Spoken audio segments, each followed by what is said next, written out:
Have you ever watched someone you love get destroyed by people who already decided he didn't matter? That was Lily Monroe's entire week. Her father, a driver in a faded blue uniform, was framed, quietly, completely, without a single witness willing to speak. A corporate heir, wealthy, entitled, untouchable, wanted his empire. He needed a scapegoat. The judge was bribed. The lawyer was useless. The gallery, dressed in furs and old money, laughed every time an 8-year-old girl tried to speak. Julian Sterling adjusted his watch. He told her to sit down, like she was nothing at all. Let's go back to the sidewalk outside Sterling corporate headquarters. 3 days earlier. A little girl watched her father get arrested. She noticed something on a paralyzed billionaire's hand. Small, strange, deliberate. Something that would eventually, quietly, completely cost that rich man everything he owned. Yeah. No one expected an 8-year-old to hold the key to a billionaire's prison. Let's rewind. The morning began with sirens. Lily Monroe stood on the cracked sidewalk outside Sterling corporate headquarters. 8 years old, her sneakers worn through at the toes, a faded medical backpack slung over one thin shoulder. She watched 3 black sedans pull up to the curb where her father's delivery truck was parked. Slowly, she stepped closer to the yellow tape that had appeared out of nowhere. Julian Sterling emerged first. 34 years old, corporate Heir-tailored navy suit pressed to a razor's edge. He wore a $50,000 watch on his left wrist, and he adjusted it now out of habit the way a man touches a weapon he trusts. "Mr. Monroe," Julian Sterling said, his voice smooth, rehearsed, almost bored. "Did you really think no one would notice the discrepancy in the shipment logs?" Thomas Monroe, 41, faded blue driver's uniform, hands calloused from a decade behind the wheel, stepped out of his truck with his palms already raised. "I don't know what you're talking about, sir." 2 officers moved in from either side. Behind Julian Sterling, half hidden by a marble pillar, Sarah Vance stood clutching her leather clipboard against her chest. 28 personal assistant blazer buttoned wrong in her hurry to arrive. She had seen the transfer order an hour earlier. She had said nothing. By the time Lily Monroe reached the tape, an officer had Thomas Monroe's wrists behind his back. "Daddy!" The word cracked the air in half. Thomas Monroe turned his head toward his daughter, and for 1 second, his composed, terrified, helpless face found hers across the crowd. "Lily, stay back. It's going to be fine." It was not going to be fine. Everyone standing there understood that except her. Julian Sterling glanced down at the small girl gripping the tape with both fists. He almost smiled. Almost. It was the smile of a man swatting a fly he hadn't noticed was there. "Take the trash out," Julian Sterling said to no one, to everyone, and turned back to his phone. An officer opened the rear door of the cruiser. Thomas Monroe ducked his head, folded himself into the back seat, poor, powerless, and completely alone. The door shut with a sound like a verdict.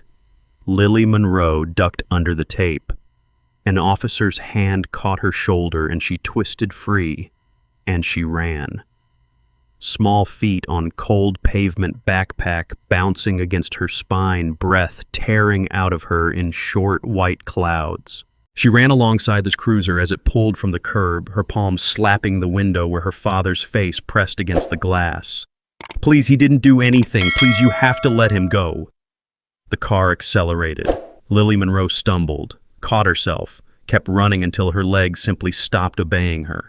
She stood in the middle of the street, chest heaving, watching the taillights shrink to nothing. That was when the second procession arrived. A private elevator door opened at the building's side entrance. A wheelchair rolled out, motorized, high-tech, silent on its wheels.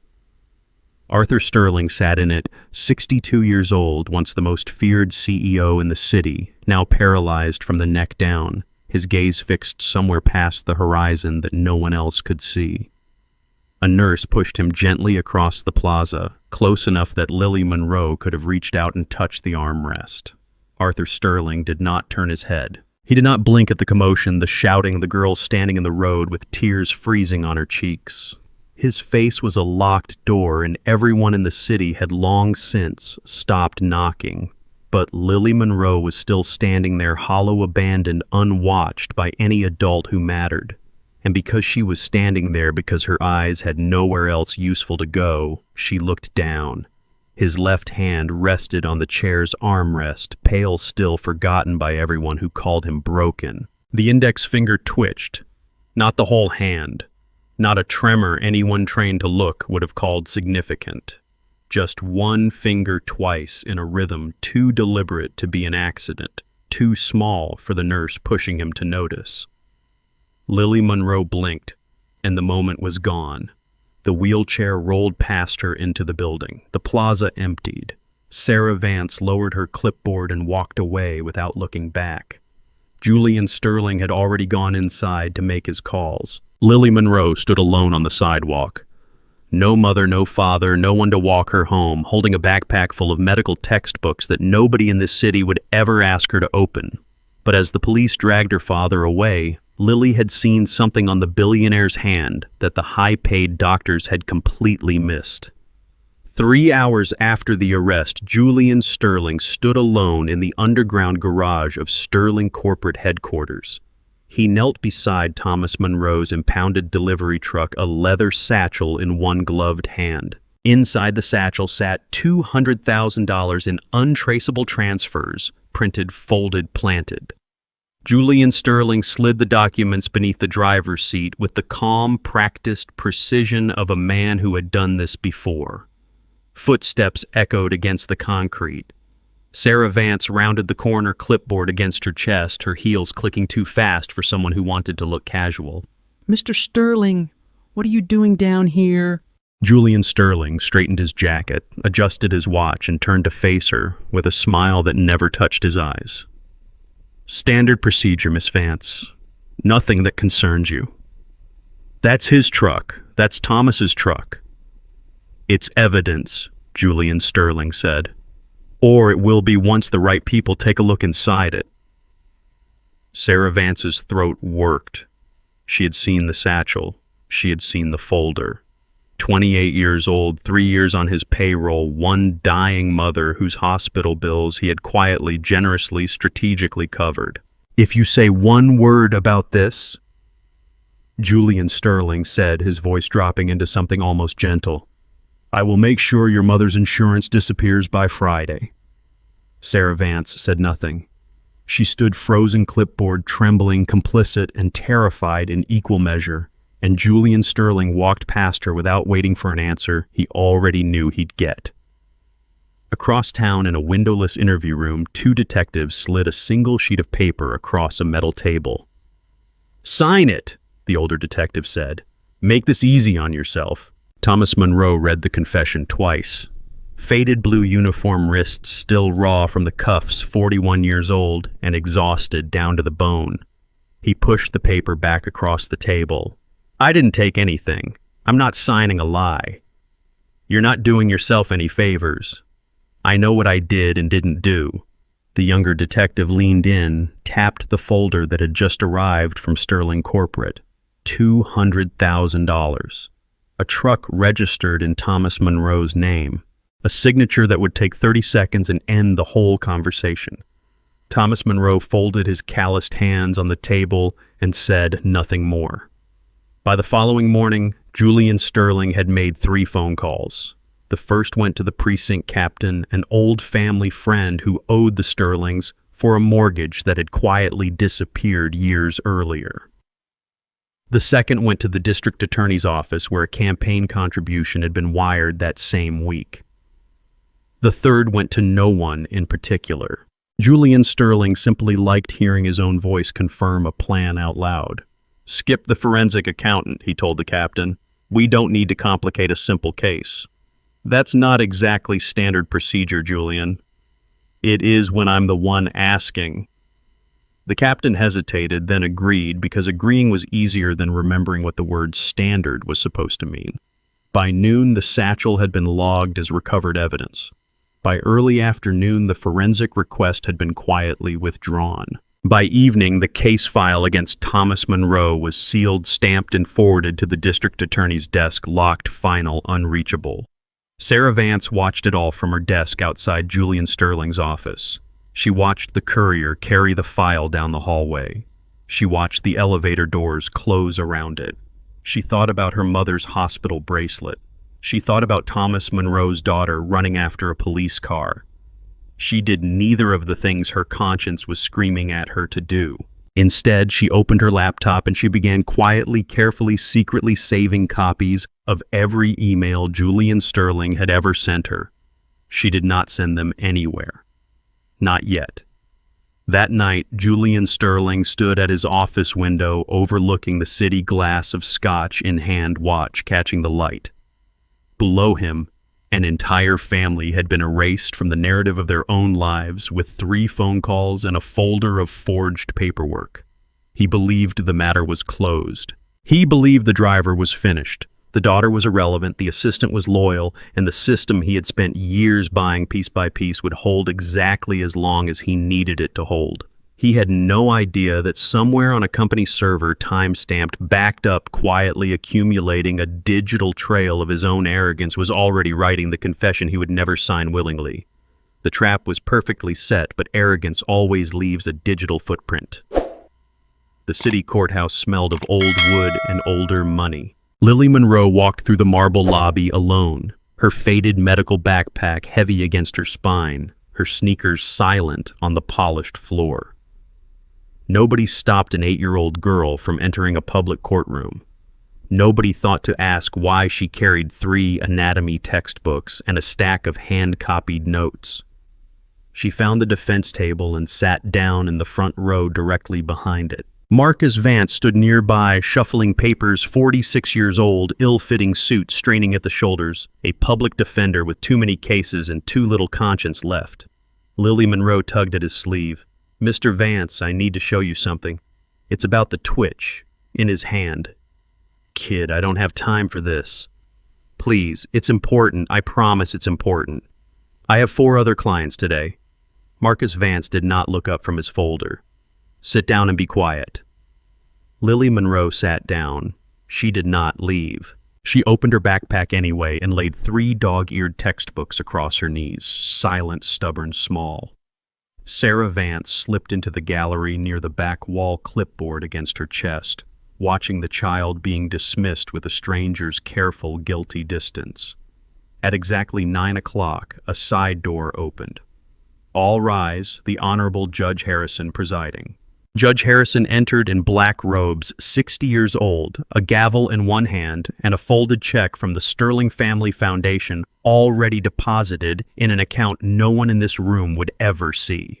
He surveyed the courtroom with a cruel, dismissive sneer, the expression of a man who had already decided the outcome before the first witness was sworn. "Let's move quickly today. I have a lunch appointment." Marcus Vance rose to request a continuance for further evidence review. Judge Harrison denied it before he finished the sentence.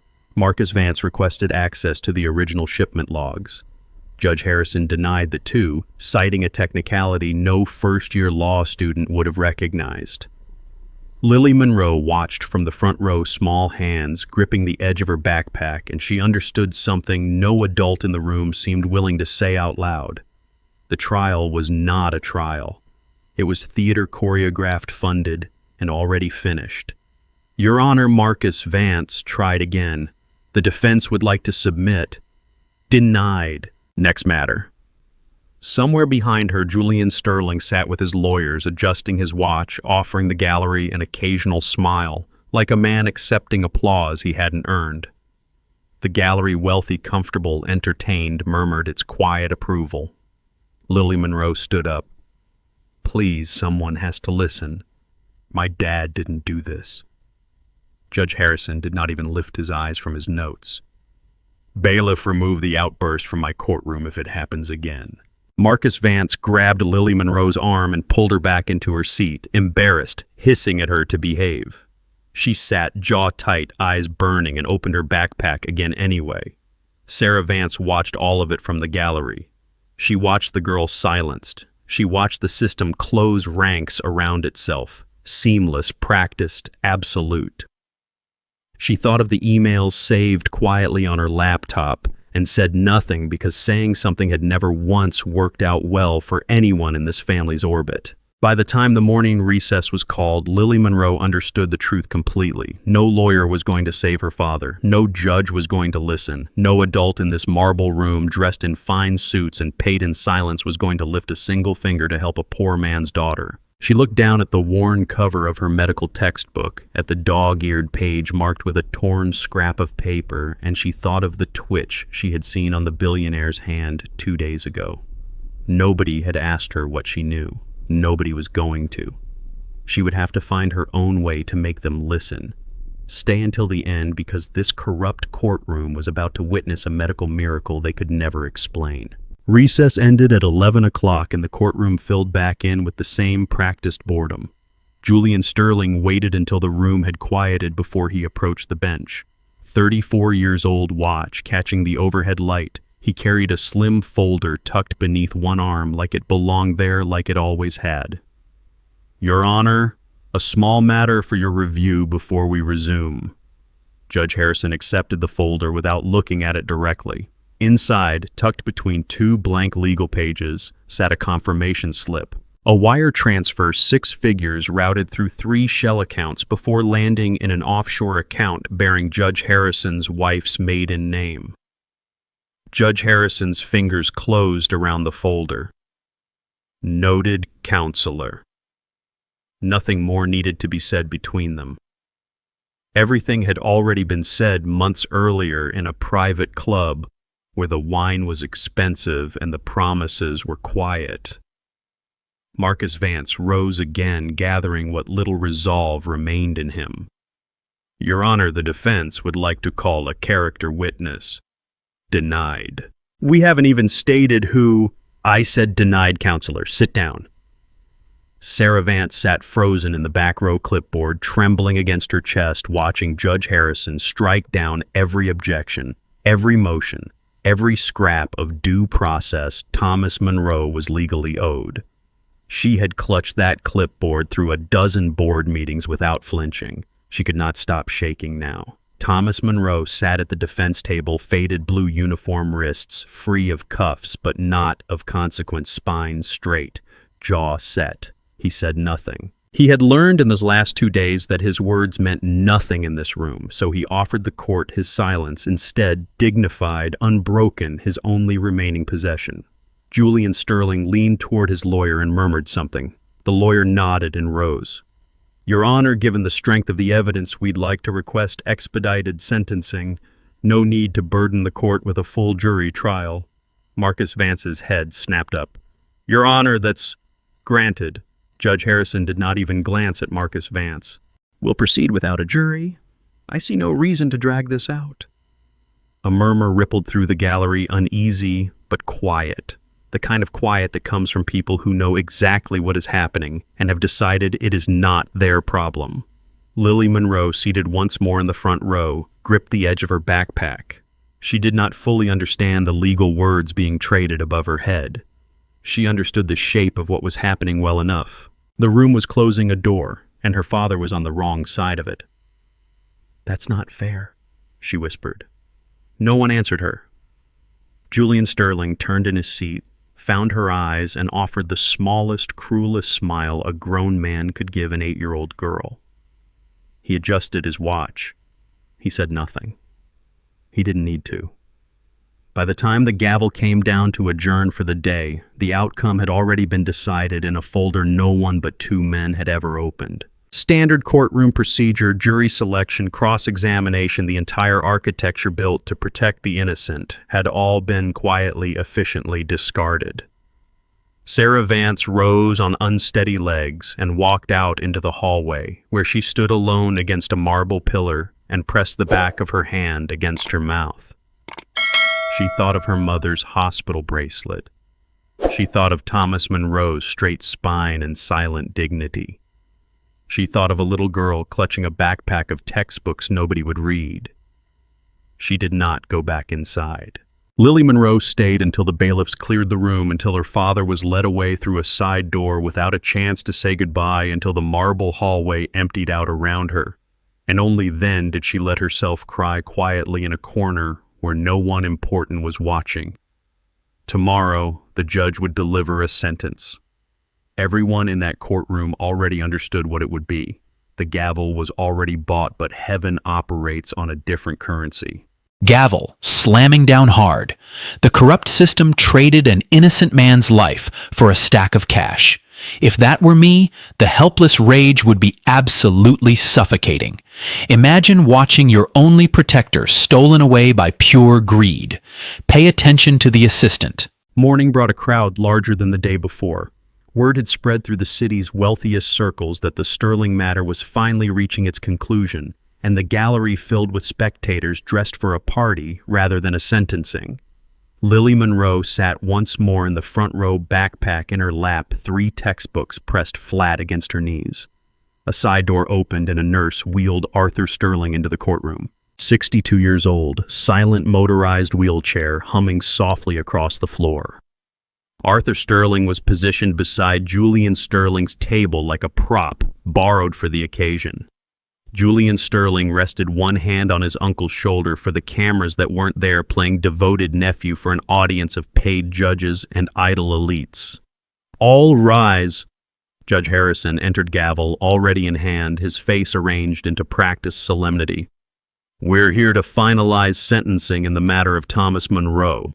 Thomas Monroe stood at the defense table, faded blue uniform, hands folded, eyes fixed somewhere past the judge's bench. He did not look at his daughter. He could not. Judge Harrison lifted his gavel. That was when Lily Monroe stood up. She stepped past the bailiff's outstretched arm, past Marcus Vance's startled hand, straight into the center aisle of the courtroom. Wait, please wait. Judge Harrison lowered his gavel a half-inch more from surprise than mercy. Young lady, sit down immediately.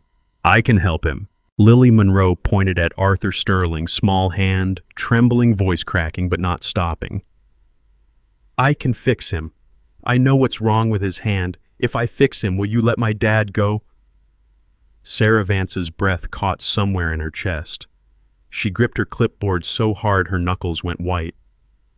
For a moment the entire courtroom went silent, uncertain, unsure whether to laugh or call security. Julian Sterling broke the silence first. He laughed loud, delighted, genuinely amused in a way he hadn't been in weeks. He turned to the gallery, spreading his hands, inviting them into the joke. She thinks she can cure paralysis. 8 years old, and she thinks she's a neurologist. Julian Sterling wiped a mock tear from his eye.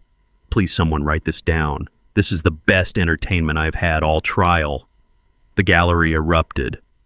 Laughter rolled through the marble room in waves, cruel and delighted old money laughter aimed at a poor man's daughter standing alone in the aisle with a backpack full of secondhand textbooks. Someone in the back row applauded sarcastically. A woman in furs dabbed at her eyes. Lily Monroe stood perfectly still in the center of it, her face burning, her hands shaking at her sides, refusing to run. I'm not lying. Of course you're not, sweetheart. Julian Sterling's voice dripped with false tenderness. Tell you what, cure my uncle right here, right now, in front of everyone, and I'll personally walk your father out of that cell myself. More laughter. Judge Harrison allowed himself a thin, satisfied smile, enjoying the spectacle as much as anyone in the gallery. That's enough, Marcus Vance muttered, though he made no move to intervene. Thomas Monroe's face had gone pale at the defense table. He mouthed his daughter's name silent, desperate, but the distance between them might as well have been an ocean. Arthur Sterling sat motionless through all of it, eyes forward expression, locked, seemingly unaware that a room full of powerful people was mocking a child on his behalf. Only Lily Monroe was close enough to see his hand. The index finger twitched again, twice, the same deliberate rhythm she had seen outside the building 2 days earlier. Judge Harrison raised his gavel once more, done indulging the interruption. Enough theater. We return to sentencing. Lily Monroe did not sit down. She stood in the aisle, humiliated, publicly mocked in front of the city's elite, and she kept her eyes fixed on that single trembling finger like it was the only solid thing left in the entire room. The judge's gavel was falling, but heaven had a very different verdict waiting in the wings. Enough theater, Judge Harrison said again. This court finds the defendant Thomas Monroe guilty on all counts. The gavel rose. Lily Monroe lunged forward, small hands reaching for the railing that separated her from her father. "No, please, you can't." Two bailiffs closed in from either side, grabbing her by the arms before she reached the gate. She twisted against them, kicking, screaming her father's name into a room that had already stopped listening. Let me go, please." Sarah Vance stood near the back wall, clipboard pressed to her chest. She watched the bailiffs drag the small girl backward across the marble floor. She turned around. She faced the wall instead, shoulders rigid, unwilling to watch what she was unwilling to stop. "Thomas Monroe," Judge Harrison intoned, "you are hereby sentenced to 20 years in federal prison, effective immediately." The gavel came down. Thomas Monroe's knees buckled slightly at the sound, though he caught himself, straightened, faced forward with the last of his dignity intact. Two officers moved in to restrain him, cuffs clicking shut around wrists that had already spent 3 days raw from the first pair. Dad, Lily Monroe, fought harder, nails scraping against a bailiff's sleeve, feet dragging furrows into the polished floor. The gallery watched with the mild interest of people observing weather through a window, unbothered, unmoved, already checking their phones for lunch reservations. Marcus Vance stood frozen at the defense table folder, still in hand, doing nothing. Julian Sterling watched the whole scene with quiet satisfaction, one hand resting on his uncle's motionless shoulder, adjusting his watch with the other. The bailiffs reached the courtroom doors. Lily Monroe twisted one final time, desperate, exhausted, her voice raw from screaming, and for one terrible second she stopped fighting entirely. Her body went slack between the two men's hands. Her eyes found her father's across the room one last time before the doors began to close between them. Thomas Monroe mouthed 2 words. "I'm sorry." Then he was gone. Led through a side door toward a transport van, toward a cell, toward 20 years that would swallow the rest of his daughter's childhood whole. The courtroom doors clicked shut behind Lily Monroe. The bailiffs released her arms in the marble hallway outside, and she sank to the floor against the cold wall alone, unclaimed, a backpack of useless textbooks beside her. No mother to call, no father to walk her home, no adult left standing in her corner in the entire city. Somewhere inside the gallery had already moved on to congratulating Judge Harrison on a swift proceeding. Sarah Vance did not come looking for her. Lily Monroe sat in the hallway for a long time, knees pulled to her chest, staring at the seam where the double doors met. She thought about the twitch on Arthur Sterling's hand. She thought about a room full of powerful adults who had laughed at her instead of listening. She thought about her father's straight spine as they led him away, and something in her small chest went hollow and quiet. She had no plan left. She had no one left. She had failed. Inside the courtroom, the bailiffs began wheeling Arthur Sterling toward the exit. The hearing finished, the day's business concluded. His chair rolled past the spot where the girl had stood only minutes earlier, past the space still faintly scuffed by her sneakers dragging against the floor. He wasn't supposed to be able to move a single muscle, but then his foot shifted on the floorboard. The hallway doors swung open again, and Arthur Sterling's wheelchair rolled through them. Lily Monroe was still sitting against the cold wall, knees pulled to her chest when the wheels passed within a foot of her sneakers. She lifted her head. His foot had moved, not the whole leg. Not a spasm any nurse would have flagged. Just the smallest shift of his heel against the metal footplate, the same deliberate rhythm as the twitch in his hand 2 days earlier. Lily Monroe scrambled to her feet. "Wait!" The nurse pushing the chair barely had time to turn before Lily Monroe darted past her, small and fast and desperate, ducking under an arm that reached to stop her. A bailiff lunged from the doorway. She twisted free of his grip a second time, sprinted the last few feet, and dropped to her knees beside the wheelchair. "I need to check something. Please, just let me check." "Get away from him," the nurse snapped, reaching for Lily Monroe's shoulder. Lily Monroe was already moving. She pressed 2 small fingers into the side of Arthur Sterling's neck, just beneath his ear, exactly where the diagrams in her father's old paramedic textbook had shown her exactly where she had traced the pathway 100 times with her fingertip on quiet nights when there was nothing else to do but read. The nurse grabbed at her wrist. Lily Monroe held her ground. Julian Sterling's voice rang out from the courtroom doorway behind them, sharp alarmed, no longer amused. "Get that child away from my uncle right now." Sarah Vance turned around at the sound of his voice. She had been walking toward the exit, jaw-clenched eyes fixed on nothing. Now she stopped and she looked, and her clipboard slipped from her fingers and clattered to the marble floor. Lily Monroe found the exact spot beneath Arthur Sterling's collarbone. She pressed down hard, steady, both hands, now her whole small body braced against the resistance of a man 3 times her size. "Compression fracture," Lily Monroe said, loud enough for the emptying hallway to hear. "C6, not the spinal cord. The pressure's on the nerve root. Someone's been telling everyone it's permanent, and it isn't." A bailiff reached for her shoulders. Lily Monroe did not let go. Arthur Sterling's fingers curled.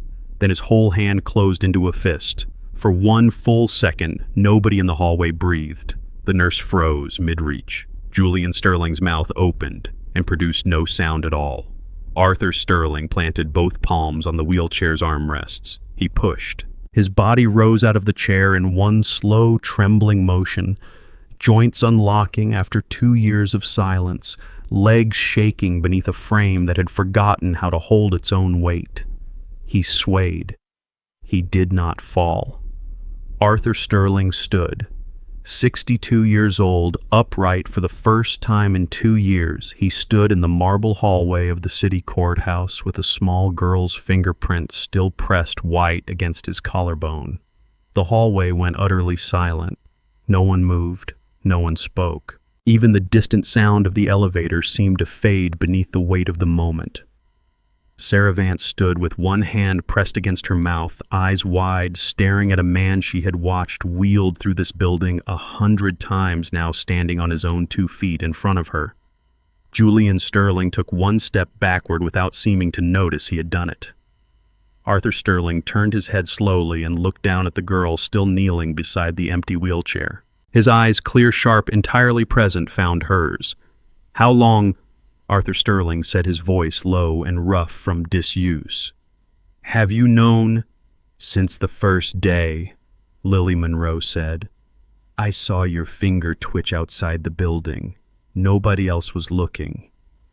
Arthur Sterling's gaze shifted past her, past the frozen nurse, past Sarah Vance's shaking hand, and landed on his nephew standing pale and silent in the courtroom doorway. He had heard every word of every conversation for 2 years, every laugh at his bedside, every plan spoken carelessly beside a man everyone assumed could no longer hear or move or remember. The silence was deafening, but the billionaire's first words were about to burn the room down. "Uncle Arthur," Julian Sterling said, "you're standing. You're actually standing." His voice had lost every trace of polish.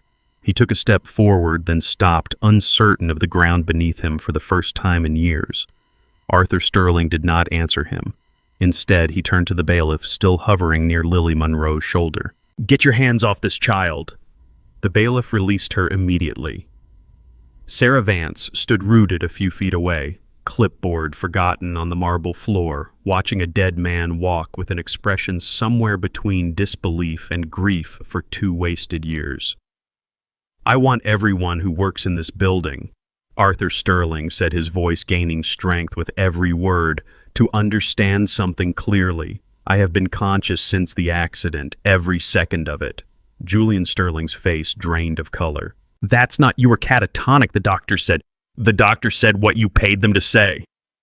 Arthur Sterling took 1 unsteady step toward his nephew, then another, each one surer than the last.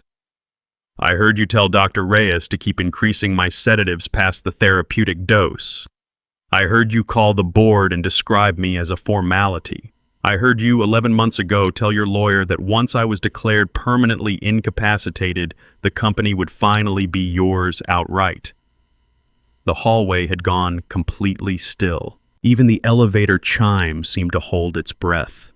Julian Sterling's hand drifted toward his jacket pocket, pulling out his phone, fingers fumbling at the screen. "I need to make a call." "To your offshore accounts," Arthur Sterling said. I'd hurry. Julian Sterling turned toward the side exit phone still in hand, moving fast now, the practiced calm entirely gone from his face. Sarah Vance stepped directly into his path. 28 years old, 3 years of silence behind her, she planted her feet in the doorway and did not move. Sarah, get out of my way. No. I own your mother's insurance, Sarah. I own your job. I own this entire building. You owned it. Sarah Vance's voice shook, but she did not step aside. Not anymore. Julian Sterling tried to push past her.